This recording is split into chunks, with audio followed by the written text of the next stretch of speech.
Improving your sex life since June 2011. You're watching Whore's Ball.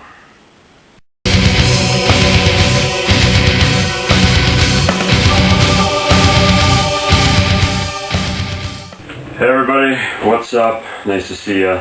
Have a correction from last episode. Jorge Grau is the director of Let Sleeping Corpses Lie.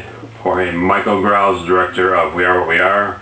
And the director of Who Can Kill a Child is Narciso Serrador. So I just wanted to get that straight. I made a mistake. I was hungover last episode. Not that everyone gives a shit, but that would have weighed on my horror conscience giving directorial false information there. So sorry about that. I am perfectly fine this time around. Not hungover, feeling good. Originally I had a really cool topic for the show today. But because of a message I received over the last week, I was pretty much strongly persuaded to put that original topic on the shelf for another show and do this because it's, let's just say the message was very interesting, and I actually had to share with all of you. So instead of just reading that, I was like, well, maybe I've gotten some other messages on both Facebook and YouTube by viewers asking questions, so I figured I might as well put them all together and kind of do something different and just answer some of the questions, kind of little anecdotes about Whore's Ball and myself. So we'll do it that way. First couple are just regular kind of cool questions from viewers, and the fourth one is the interesting one, the one that I really had to share with you guys because it's pretty freaking hilarious, among other things. So I'll start the first one. I actually printed these out just so that it's kind of cooler to just, instead of me just remembering them and telling them to you. Plus the fourth one I had to read verbatim to make sure I got it all correct. So the first one is, this isn't CGI, the real printed out messages. Let's see. First one is, I won't say any of the viewers' names or their channel names or whatever. I'll keep it anonymous. Hey man, what's up? Really enjoy your vids. Subbed you back. Thank you. By the way, what's up with the name Whore's Ball? Parentheses. I like it though. Thank you. Whore's Ball, depending on your age, you may remember a show that was back, actually you may remember a channel back in the 80s and 90s. It was called MTV, which stood for Music Television. Really cool channel. Yes, there is still an MTV, but it certainly is not Music Television. I think it stands for Meathead Television or something like that. Probably the worst station on television, I would say. On TV today, maybe Fox News gets a close second, I don't know. But back in the day, MTV was an awesome station. They actually played music, they actually played videos. There was a few like cool actual shows that they played. The few that they did that weren't music were shows. Of course, the great Beavis and Butthead, which I absolutely adored. I heard they're bringing that back, which really concerns me because I doubt it'll be very good now, but hopefully I'll be wrong. There was a sketch comedy show called The State, which was really great. And there was also this music show of videos, and it was called Headbangers Ball, and it ran, I believe, late 80s throughout probably mid to late 90s. And they played some really good stuff. It was hosted by the adorable Ricky Ratman. Played a lot of good stuff. Early on in its infancy, it was kind of like at the height of the whole hair metal craze, so early on they played a lot of that stuff, which, is fine, but I'm not an incredibly big fan of that stuff. But as time went on, as it got into the early 90s, mid-90s, started playing some really good stuff, like some of my favorite bands, Pantera, Soundgarden, Alice in Chains, Corrosion and Conformity, good stuff like that. And I know I have some tapes from actually European MTV Headbangers Ball, and they played some of the great stuff that I absolutely love, like Cradle Filled, My Dying Bride, stuff like that. So you European viewers may remember it as well. It's just an awesome show. It was dedicated to really heavy music, played videos. They had people interviewed on the set and stuff like that. They did offset stuff and on locations. Just an awesome show. So if you're kind of into heavier music and you remember that, or even you just remember when MTV was actually really kick-ass. So anyway, Whore's Ball is kind of a tribute to Headbangers Ball. So there you go. Another one. This was on, I believe, yeah,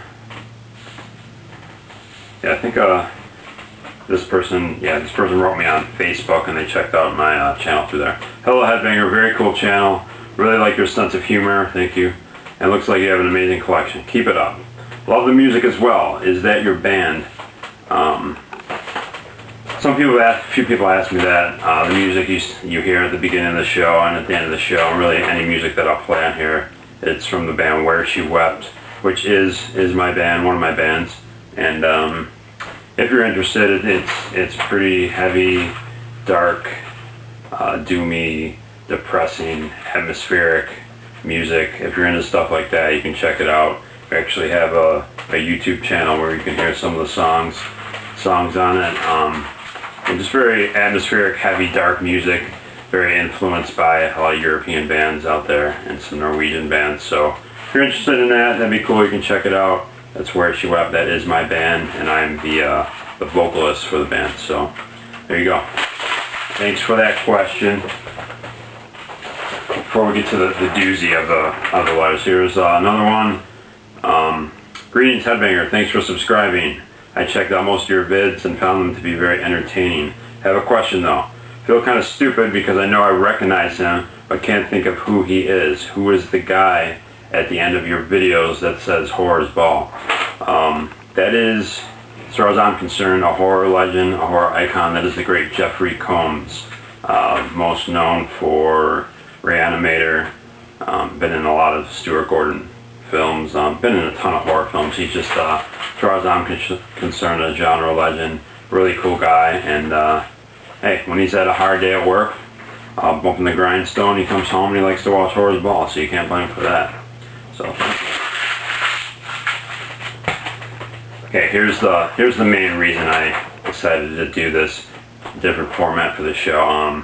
When I got this, it put me through a series of emotions, a roller coaster ride. So I don't know if you'll experience the same odd emotions, but first it's kind of like, man, this is weird, and then it's kind of like, that's kind of creepy, and I was like, actually this is pretty fucking hilarious, and then by the end I'm kind of like, that's pretty fucking cool actually. So let's see if you go through the same emotions. This person really likes to use exclamation points, so I just had to tell you that he definitely likes exclamation points. But anyway, alright, hello Headbanger, exclamation point. Awesome channel and videos and an amazing collection, exclamation point. You have quickly become one of my favorite YouTubers.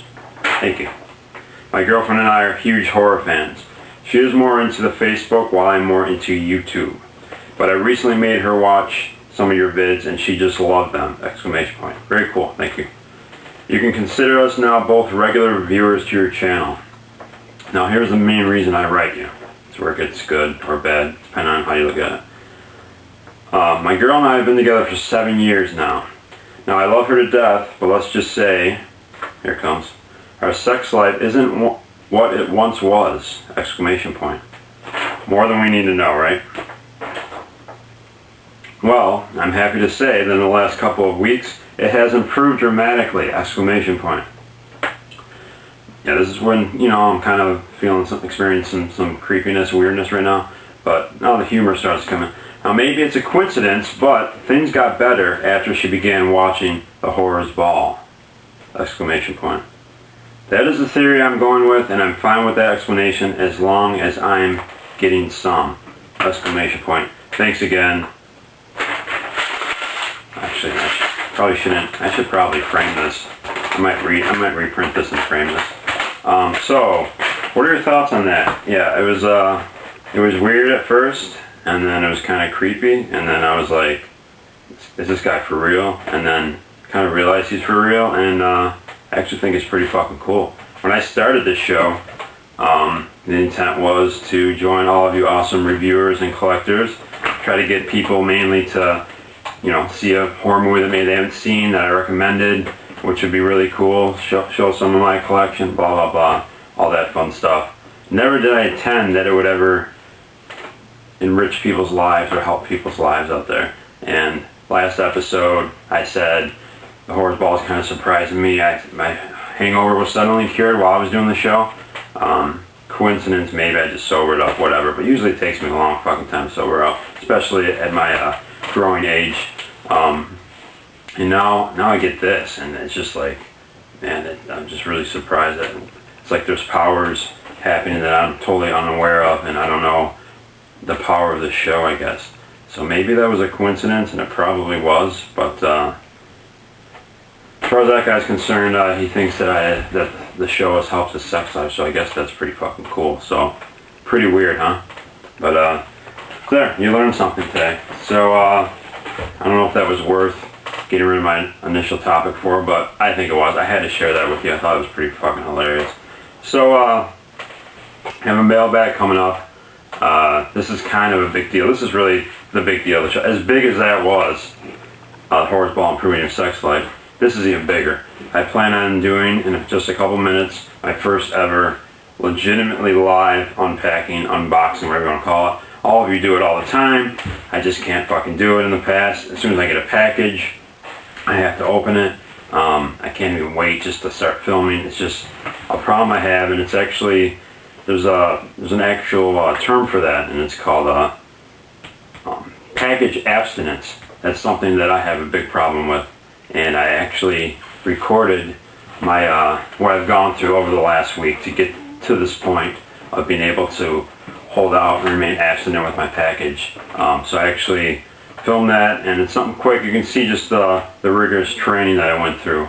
It was tough, man, and I will post that later this week so you can see kind of what I went through. This was not easy to get to the point of opening this package. I don't want to overhype the package. It's just something, little cool beauty. If you're a fan of Dawn of the Dead, you'll enjoy this, but I went through a lot to try to make it to this point so I could finally have my first ever true live unboxing of a DVD. So I hope you enjoy it. I'm really excited. I'm a little nervous, and so we'll do that, and we'll come back, and I have 3 really cool recommendations for you.